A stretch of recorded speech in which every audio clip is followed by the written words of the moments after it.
Shanks ကကယ်တင်ပေးပြီး Colby ကကျွန်တော်ကလင်းယုံဖြစ်တာတောင်ဘာလို့မပြန်နိုင်သေးတာလဲလို့မေးတဲ့အခါ Shanks ကပြန်တာတစ်ခုတည်းကအရေးမကြီးဘူး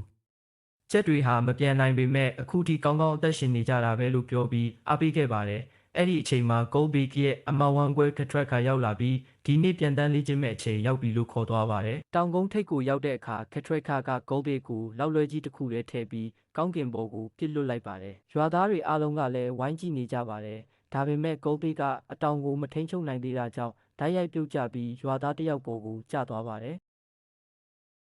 အဲ့ဒီငှက်ကဒေါသထွက်ပြီးရန်ဖြစ်ပါတော့တယ်ခဲထွဲကားကအကူကိုကာကွယ်ဖို့ကြိုးစားပေမဲ့ရန်ပွဲကပိုကြီးလာပြီးရွာတစ်လုံးလုံးလိုက်ဖမ်းတဲ့အထိဖြစ်သွားပါတယ်အဲ့ဒီအချိန်မှာဗက်ဒီရောက်လာပြီးအားလုံးကိုရက်ခိုင်းလိုက်လို့သာရန်ပွဲငိမ့်သွားခဲ့ပါတယ်အိမ်ပြန်ရောက်တဲ့အခါကုတ်ပေးကကျွန်တော်ကိုလူတိုင်းကထူးဆန်းတဲ့ကောင်လို့ဆက်ဆံနေကြတယ်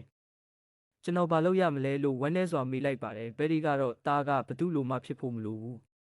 ဒါပေမဲ့ပြန်ကျင်တဲ့စိတ်ကိုခဏလောက်လွတ်ထားနိုင်ရင်ဒီရွာမှာနေရတာပူလွယ်သွားလိမ့်မယ်လို့နှစ်သိမ့်ပေးပါတယ်ဂိုးဘီကလည်းနောက်ထပ်အချက်မကွဲချင်တော့တာကြောင့်ဘယ်ဒီရဲ့စကားကိုလက်ခံလိုက်ပြီးပြန်တန်းဖို့မကြိုးစားတော့ပဲကြက်တွေလိုအပြေးလေးကျင်ငန်းကိုသာဆလုပ်ပါတော့တယ်နှစ်တွေကြာလာပြီးဂိုးဘီခါအရွယ်ရောက်တဲ့လင်းယုံတကောင်ဖြစ်လာပေမဲ့အခုထိပြန်တန်းမတက်သေးပဲနေတိုင်းအပြေးလေးကျင်နေသေးပါ